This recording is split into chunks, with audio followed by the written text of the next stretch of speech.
Hi, I'm Betsy, and welcome to this episode of Gardening Tips for Lubbock. As the weather gets cooler and we look at these beautiful gardens, it really is interesting to think about continuing gardening through the wintertime.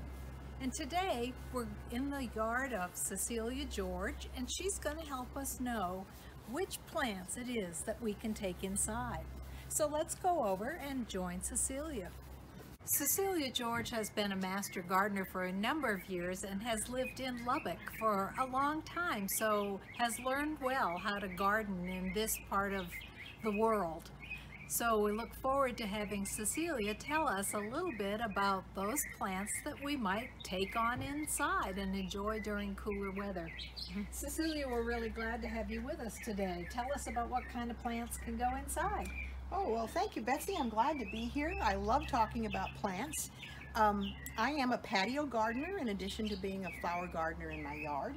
Lots of us have patio plants, and in the spring, the nurseries and the different big box stores have lots of plants for sale that we can put on our patios. For example, these petunias. I have got a hanging basket of petunias and this flower box of petunias. They bloom all summer and just bloom their little hearts out, as my aunt used to say. Geraniums are also sold, and people buy these a lot. They're so pretty, come in different colors, and they grow in the sun all summer long. I like cactus plants, and I have got two cactus plants here in my patio. Both of these actually bloom. This one gets pink blossoms, this one gets white blossoms. Now, a lot of the plants that you have growing on your patio will not survive inside. For example, these petunias. Petunias are annual plants. They grow for a year, or grow for a season actually, create seed and die. Sometimes, if you leave them outside and we have a mild winter, they may even winter over a little while. But they need a lot of sun, a lot of water. These are not things that you want to bring inside. Cactus plants, it depends on what kind of cactus plants you have. You need to look into, you can get on Google and look into what their temperature range is. This particular cactus plant spent the whole winter outside. This one is a more tender one, and I brought it inside, and I'll tell you about that in a little bit. So in addition to these annual plants like the petunias, portulaca, moss rose, sometimes they have calabroca, these plants need to stay outside, but you can bring in some other plants, and we'll talk about those in terms of house plants, because those are what you're buying when you're buying them in their hanging baskets. Cecilia, this is quite an assortment of plants. Tell us what's here. All right, we have an asparagus fern, or a plumeria. This is a strap-leaf begonia. I love begonias, and they sell a lot of these that you can grow in the shade on your porch. That's a large one. That's a large one, yeah. It's grown quite a bit since I potted it. This is a geranium that we looked at before, and my little cactus plant that I looked at before. Okay, now, the first thing you have to think about when you want to take a plant inside is, where are you going to put it inside? Because plants need light. If you don't have a light space to put them in, they're going to die on you. They have to have light in order to make food. So if you have a good place to put them, then you have to think about the individual requirements of each plant. Usually when you buy a plant at a nursery, it will come with a little tag in the pot. And it will say something like low light, bright light, or whatever. All right, so here's our begonia. A begonia is a low light plant. It has been growing on this porch in the shade all summer long. So it doesn't need a lot of bright light. It can do very well like in an east window or a north window, and it will be fine. But probably not direct sunshine. Oh no, it will burn. It does not like direct sunshine. But this cactus plant, on the other hand, loves sunshine. So if you bring a tender cactus plant inside, you need to have a south window or a west window. Now, I do not have a good window to put this in, so I have grown it under a plant light. Okay. I have a little plant light in my front hall, and I have put it on the windowsill there, and with the plant light and the light from the windowsill, it's done fine. Now, is that just a light bulb that you could put in a lamp, or do you have to get some special It's a light bulb, but you have to ask for a plant light, and it Okay. will come out pink. It looks very strange, but it's probably the right light waves. yeah, you to- can for buy the this at plant. a hardware store or a place like Home Depot or Sutherland's that sells light bulbs, but ask for a plant light. Okay. The geranium, now there's all sorts of all sorts of advice about how do you winter over a geranium. Some people take them out of the pot, knock the dirt off the roots, put them in a paper bag, stick them in an area that stays dark between 55 and 65 degrees. Well, lots of luck. If you have a basement, you can do that. You can look up on the internet all sorts of ways to do it, but this is a plant that likes sun. So if you have a sunny spot for it, a nice west window or a south window, it will do fine. The asparagus fern is it's been doing fine out here in the porch in low light, in shade. So this would do all right with an east window. So you need to know what the light requirements are of your plant.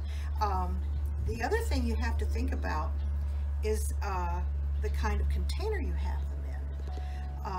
The cactus plant is in a terracotta container, and this is a nice thing for succulents and plants, cactus plants, because the water evaporates very quickly out of it. You don't want a cactus plant to stay wet. Plastic or ceramic pots also will work. For water requirements, it's interesting to note that plants are natural things. They follow the seasons. If this begonia was growing outside in the winter, it would get less light. So it would grow less than it would normally. So it sort of goes to sleep in the wintertime. So you don't need to have any plant food on this during the winter. Okay. If you're intending to bring your plants back out in the spring, you don't need to feed them again until the spring. And watch the water. Do not overwater them. Do not let them stay soggy. You can let them dry out a little bit, mimicking the conditions that they would have outside. The same goes for the asparagus fern. Some of the other plants that they sell in the nurseries in hanging baskets are things like airplane plants. An airplane plant can stay in the house all the time. Those are sometimes called spider plants. Or aren't they? spider plants, Right, yeah. it's I the call them same airplane thing. spider Yeah. plants, airplane plants. They can do fine in a low light or semi-sunny situation. Pothos ivy also does well in a pot inside, and those are sometimes sold as container plants outside. When you bring your container plants that you've been growing all summer inside, it's a good idea to rinse them off really well, just to get rid of any little bugs or fungus. One time I had a ficus benjamina, a ficus that was a great big thing in a pot, and I brought it in, and I had not done that. And it was funny to see in the winter, there were these leaves getting chewed up. And I could never find the bug. It must have sort of squiggled down into the dirt, but I could never find the bug that was eating my ficus plant. It didn't do too much damage, but you can't have that happen. Some people recommend spraying insecticidal soap on them before you bring them in. I don't know if that's really necessary. If you just spray them like with a spritz bottle or something, Well, or do you rinse them? Oh, well, you can, yeah, spritz bottle, or if you have a shower attachment on your hose, Just wash them off. Just wash them off. And you don't need to repot them. You repot them in the spring when they're going to start growing again. Okay. It sounds like they just rest in the winter. Yeah, they rest pretty much. They rest pretty much. So it's just as long as you attend to the light and stick your finger in the dirt to be sure they're not drying out. But Yeah. What you do is you just test it with your finger, and if it's dry on the top, you can water it, or you stick your finger in. And it's also good if you've got reverse osmosis water in your house, or if you have bottled water, or like I have a rain barrel and I can use rainwater. Those are the best things to water your plants with. You can use tap water and it's not going to kill them, but tap water is heavy in salts. So if you're using tap water, every once in a while it's a good idea to take some distilled water and just water it until the water comes out the bottom. And that way, rinse out those salts. rinse out those salts, because what the salts will do is that they cling to the roots and they create what we call a chemical drought. It's not good for your plants. You may get brown edges on your plants from the salts in the water. But I think that houseplants are just a wonderful thing to cheer you up. When the days are gray and gloomy and you've got your plant growing, and this begonia will put out a little blossom once in a while, make you happy to see it. So, and the geranium, it may bloom too if it's got a sunny enough location.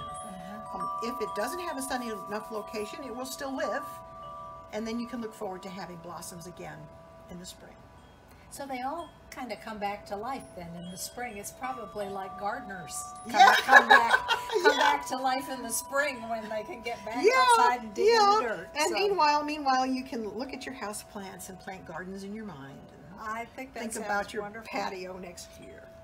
Good. Can you think of any cautions that people or special tips that? There are some house plants that have poisonous leaves. Okay, so if you have pets or little children, you have to be careful. Yeah, if you have pets or little kids, you might want to look up your plant on Google and just ask Mr. Google, is pothos ivy poisonous? It will tell you. Also, if you have cats and you have a big plant, they tend to want to dig. Yes. And sometimes if you put gravel on the top of your pot, it discourages them. I've even collected pine cones and put them in around. Yeah, pine cones can work. Kept when I had a cat. That kept the cat out. Kept the cat out. I've had cats before and not had trouble with them bothering, but certainly if you have a little child, who knows what they put in their mouths? So you've got to be careful. For example, at Christmas time when we all get our poinsettia plants are poisonous. All parts of the plant are poisonous, so be careful with that. But I don't think a begonia is poisonous. It's going to be just fine.